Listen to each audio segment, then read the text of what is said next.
మన హెర్నియా సిరీస్లో భాగంగా లాస్ట్ వీడియోస్లో అసలు ఇంగ్వైనల్ హెర్నియా ఎందుకు వస్తుంది, హెర్నియా అంటే ఏంటి, గజ్జల్లో మాత్రమే ఎందుకు వస్తుంది, అండ్ అలా ఇంగ్వైనల్ హెర్నియా ఉన్న వాళ్ళు ఎటువంటి సైన్స్, సిమ్టమ్స్, లక్షణాలు ఏముంటాయని డిస్కస్ చేసుకుందాం. ఈ వీడియోలో హెర్నియా ట్రీట్మెంట్లో భాగంగా మెడిసిన్స్తో ఏమన్నా హెర్నియా ట్రీట్ చేసుకోవచ్చా లేదా సర్జరీ మాత్రమే మార్గమా అనేది డిస్కస్ చేసుకుందాం.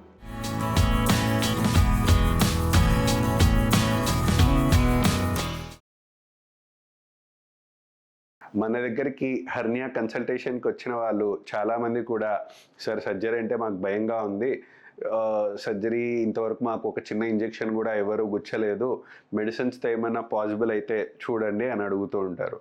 బట్ హెర్నియాలో మెడిసిన్స్ ఏ మూలకి పనిచేయవు, కేవలం సర్జరీ మాత్రమే జరగాలి. ఎందుకు? ఎట్లయితే మనకు ఇప్పుడు టైర్కి పంక్చర్ అయింది అనుకోండి, లోపల ఉన్న గాలంతా మనకు ఆ పంక్చర్ అయిన చోట నుంచి లీక్ అవుతూ ఉంటే మనం ఏం చేస్తాము, ఆ లీక్ కాకుండా మనం ప్యాచ్ చేసుకుంటాం. సేమ్ వే హెర్నియాలో ఏం జరుగుతుంది, మన కడుపులో ఉన్న కండరాల్లో ఉన్న మజిల్స్ అనేవి ఆల్రెడీ వీక్ అయిపోయి అక్కడ నుంచి మనకు లోపల ఉన్న పేగులన్నీ బయటకు వస్తూనే ఉన్నాయి. సో వాటికి ఎక్కడైతే పంక్చర్ అయిందో ఆ పంక్చర్ అయిన దాన్ని మనం ప్యాచ్ చేసుకోకుండా ఉంటే మళ్ళీ కూడా అవి లీక్ అయ్యే ఛాన్సెస్ ఎట్లయితే ఉంటాయో, సేమ్ వే మనకు హెర్నియా ఉన్న వాళ్ళకందరికీ కూడా మనం సర్జరీతోనే సరి చేయవచ్చు అంటాం. సర్జరీలో కూడా మనకి ఇప్పుడు టైర్కి పంక్చర్ అయితే ప్యాచ్ చేసినట్టు ఇప్పుడు మన కడుపులో ఉన్న కండరాలు పంక్చర్ అయ్యాయి కాబట్టి దానికి ప్యాచ్ చేసుకోవడానికి మెష్ అనే ఒక పదార్థాన్ని వాడడం జరుగుతుంది. మెష్ అనేది ఎలా ఉంటుంది, ఒక ప్రాపర్ మస్కిటో నెట్ ఎట్లయితే ఉంటుందో ఎగ్జాక్ట్లీ అలాగే మనకు మెష్ అనేది కూడా ఉంటుంది. ఏ మెష్ అనేది ఎందుకు వేసుకోవాలి, గ్యాప్ అనేది ఏదైతే ఉందో ఆ గ్యాప్ని జస్ట్ క్లోజ్ చేస్తే సరిపోతుంది కదా, మెష్ అనేది ఎందుకు వేసుకోవాలి అనేది ఎక్కువ మందికి డౌట్ వస్తూ ఉంటుంది. మెష్ అనేది వేసుకోకపోతే ఏమవుతుంది అంటే, జస్ట్ ఒక సింపుల్ ఎగ్జాంపుల్తో కంపేర్ చేసుకుందాం. ఒకవేళ మన దగ్గరికి ఎవరైనా మనిషి వచ్చారండి, మనిషి వచ్చి ఏమన్నాడు, ఒక షర్ట్ కుట్టమంటే మనం ప్రాపర్గా షర్ట్ కుట్టించాం అండ్ షర్ట్ వేసుకొని ట్రై చేశాక మూమెంట్స్ అన్నీ కూడా బాగున్నాయి అనుకుందాం. బట్ ఆ మనిషి ఫస్ట్ వచ్చినప్పుడు షర్ట్ కుట్టించుకున్నప్పుడేమో 80 kgs ఉన్నాడు. కారణం ఏదైనా సరే ఆ మనిషి for some other reason 80 kg నుంచి 100 kgలో 120 kgలో అయిపోయాడు అనుకుందాం.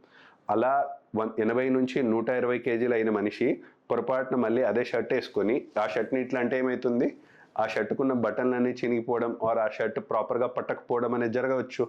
సేమ్ వే మనకు హెర్నియాలో కూడా మనకేమనుకున్నాం, గ్యాప్ అనేది ఉందనుకున్నాం. ఆ మజిల్లో గ్యాప్ని జస్ట్ క్లోజ్ చేసేసి మెష్ పెట్టుకోకపోతే ఆ మనిషికి ఫస్ట్లో మనం వేసిన కుట్లు కానీ ఆ గ్యాప్ క్లోజ్ చేసింది బాగానే అతుక్కుంటుంది. బట్ వయసు గడిచే కొద్దీ మళ్ళీ అదే మనిషి బరువులు ఎత్తచ్చు, అదే మనిషి బరువు పెరగచ్చు, లేదంటే ఎక్కువ దగ్గాడు ఆర్ ప్రెషర్ పెట్టాడు. అలా ఏం చేసినా మనకు ఇప్పుడు షర్ట్ బటన్లు ఎట్లయితే మనకు ప్రెషర్ పెరిగినప్పుడు తెగిపోతున్నాయో, అదేవిధంగా మనం హెర్నియాని కేవలం గ్యాప్ క్లోజ్ చేసేసి మెష్ అనేది పెట్టుకోకపోతే ఆ హెర్నియా పైన వేసిన కుట్లు కానీ ఆర్ దగ్గర చేసినవి కూడా తెగిపోయి మళ్ళీ విడిపోయే ఛాన్సెస్ అనేవి ఖచ్చితంగా ఉంటాయి. అందుకే మనకు హెర్నియా సర్జరీని లైఫ్లో ఇంకొకసారి ఫెయిల్ కాకూడదు అనుకుంటే మనం బలహీనపడిన కండని నమ్మలేము అండ్ ఆ కండలకు వేసే కుట్లని నమ్మలేము. బికాస్ ఆ కుట్లు కూడా మనకు షర్టు బటన్ లాంటివే. బటన్ల పైన ప్రెషర్ పెట్టినప్పుడు షర్ట్ బటన్లు ఎట్లయితే తెగిపోతున్నాయో, విడిపోతున్నాయో, సేమ్ వే మనకు ప్రెషర్ ఎక్కువగా పడినప్పుడు మనం వేసిన కుట్లు కూడా తెగిపోయే ఛాన్సెస్ ఉంటాయి. అందుకే మనకు ఆ రిస్క్ అనేది ఉండకూడదు. హెర్నియా ఒకసారి సర్జరీ చేసుకుంటే లైఫ్ లాంగ్ అది సక్సెస్ అవ్వాలే తప్ప ఎట్టి పరిస్థితిలో ఫెయిల్యూర్ కాకూడదు అనే ఉద్దేశంతో ఆ బలహీన పడిన కండరాల్ని కొంచెం బలపరిచేలా మనం మెష్ అనేది పెట్టుకోవడం జరుగుతుంది. సో ఈ మెష్ పెట్టుకోవడం వల్ల ఏమవుతుంది, మనకు ఒక అడిషనల్ అడ్వాంటేజ్ ఏమవుతుందంటే ఒక కొత్త గోడ అనేది ఏర్పడుతుంది. ఏ విధంగా అంటే మనం పెట్టుకుంటున్న మెష్ వల్ల కూడా మనకు అడిషనల్గా కొంచెం ఒక బ్యారియర్ లాంటి ప్రొటెక్షన్ వస్తుంది. ప్లస్ ఆ పెట్టుకున్న మెష్లో కూడా మనకు గ్యాప్స్ అనేవి ఉంటాయి కాబట్టి ఇప్పుడు ఆ గ్యాప్స్ ఉన్న మెష్ని మనం మజిల్ పైన పెట్టుకోవడం వల్ల మజిల్ లేదా ఆ కండరాలు కూడా ఆ గ్యాప్స్లోంచి పెరిగి ఒక కొత్త గోడ అనేది ఏర్పడుతుంది. ఎలా, మనం ఒకవేళ మస్కిటో నెట్ను తీసుకొని ఒక వెన్నముద్ద ఒక బటర్ క్యూబ్ పైన ఇలా అంటే ఏమవుతుంది, బటర్ అంతా ఎట్లయితే మెష్ మధ్యలో నుంచి బయటకు వస్తుందో సేమ్ వే మన కండ పైన పెట్టుకోవడం వల్ల ఒక కొత్త కండ అనేది ఒక కొత్త గోడ ఏర్పడే ఛాన్సెస్ ఉంటాయి. ఆ కొత్త గోడలో సిమెంట్ అంటే మనకు మెష్ అంటాం అండ్ కొత్తగా పెరిగిన ఆ కండరాలనే మనకు ఇటుకలతో ఆర్ బ్రిక్స్తో సమానం అనుకుందాం.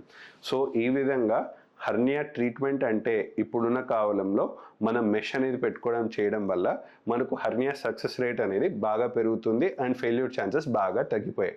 ఇదే మనకు మెష్ లేని కాలంలో హర్నియా సర్జరీ చేసిన తర్వాత కూడా చాలామందికి ఫెయిల్యూర్ అవుతూ ఉండింది. బట్ మెష్ అనేది వచ్చాక ఇప్పుడు gold standard treatment for hernia ఏదన్నా అంటే మెష్తో దాన్ని హర్నియాని రిపేర్ చేసుకోవడమే అంటాం. బట్ ఈ రిపేర్ చేసుకునే పద్ధతుల్లో కూడా మనకు 2 పద్ధతులు ఉంటాయి. లాప్రోస్కోపీ పద్ధతి ఉంటుంది, ఓపెన్ పద్ధతి ఉంటుంది. రెండిటికి కూడా చాలా డిఫరెన్సెస్ ఉంటాయి. రికవరీ పరంగా కానీ, కాస్ట్ ఆఫ్ సర్జరీ పరంగా కానీ, ట్రీట్మెంట్ పరంగా కానీ. అసలు లాప్రోస్కోపీ ట్రీట్మెంట్ బెటరా, హర్నియాకి ఓపెన్ సర్జరీ ట్రీట్మెంట్ బెటరా అనేది మన హర్నియా సిరీస్లో నెక్స్ట్ వీడియోలో డిస్కస్ చేసుకుందాం.